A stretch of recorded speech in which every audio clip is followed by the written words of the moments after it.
Hi there, and welcome to the JS Music School YouTube account.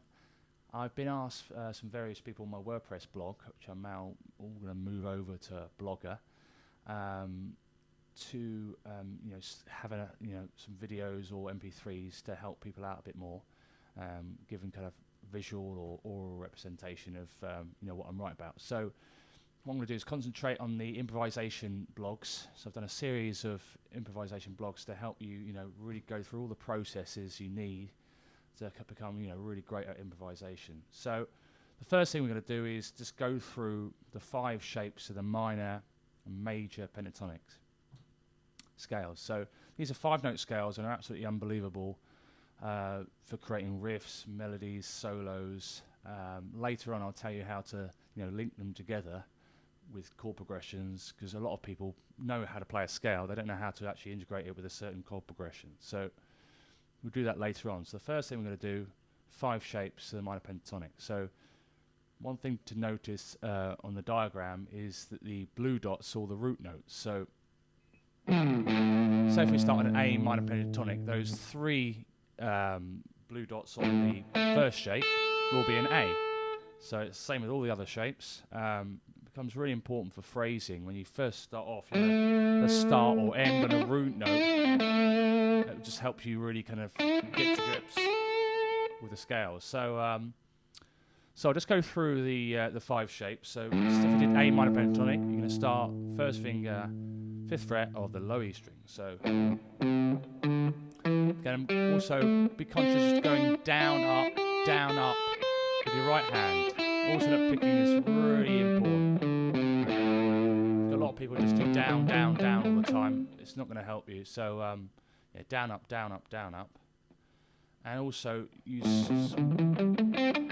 the fingers I use are the 1st and the 4th, the low E string, 1st and the 3rd, 1st and the 3rd, 1st and the 3rd, 1st and the 4th. You might use your 3rd finger a little bit more, but it's to help you get to grips with those shapes. Okay, now the idea of these, the second note of your first shape is the first note of your second shape.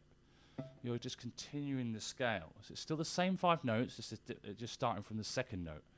So the second note of the first shape was that 8th fret, but now I'm going to get you to start with your middle finger. It just helps to map out the shape a lot better. So the second shape is going to go 8, 10, 7, 10, 7, 10, 7, 9, 8, 10, 8, 10.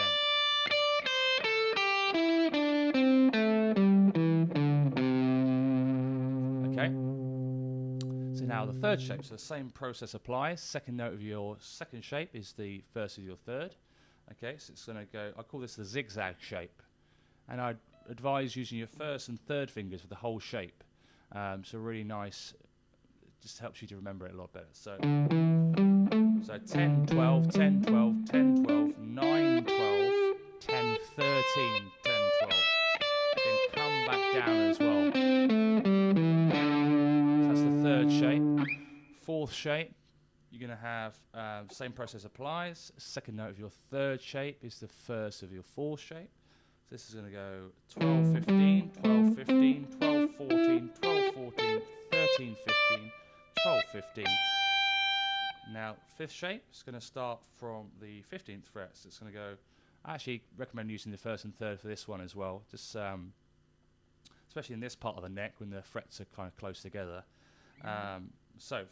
This is quite symmetrical, this shape.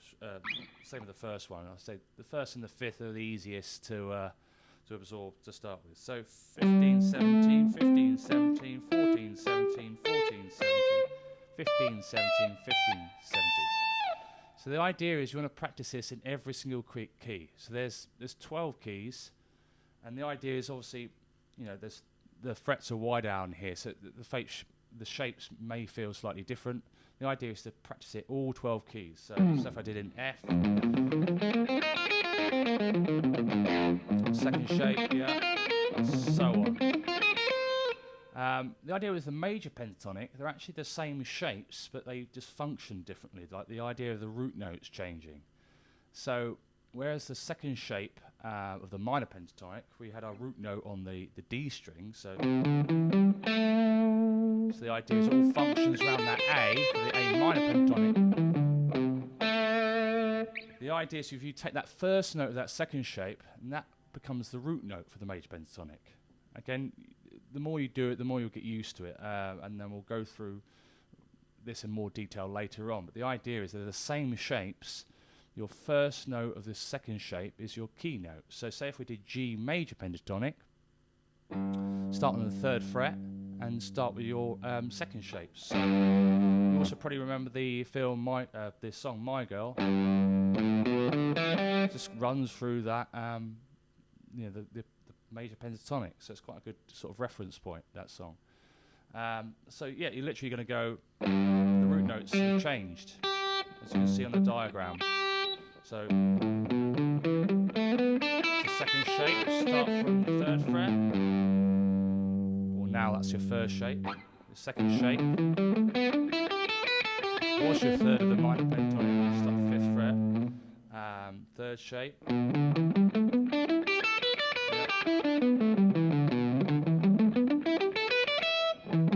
So actually what you used to know as or you do know as the first shape of the minor pentatonic is actually the 5th of the major pentatonic.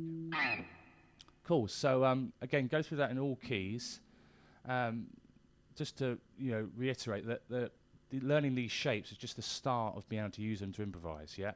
What we'll do is we'll then start to randomise the shapes, introduce techniques, bend, slide, and randomise it, and that's when you get to really kind of enjoy using the scales. So just to start with, just go through all those 5 shapes, major and minor, in different keys. Remember, alternate picking with the right hand, or your, have fun. Cool. Thanks very much for listening. If you've got any comments or questions, feel free to write some in the comments section. Thanks very much. Okay, bye.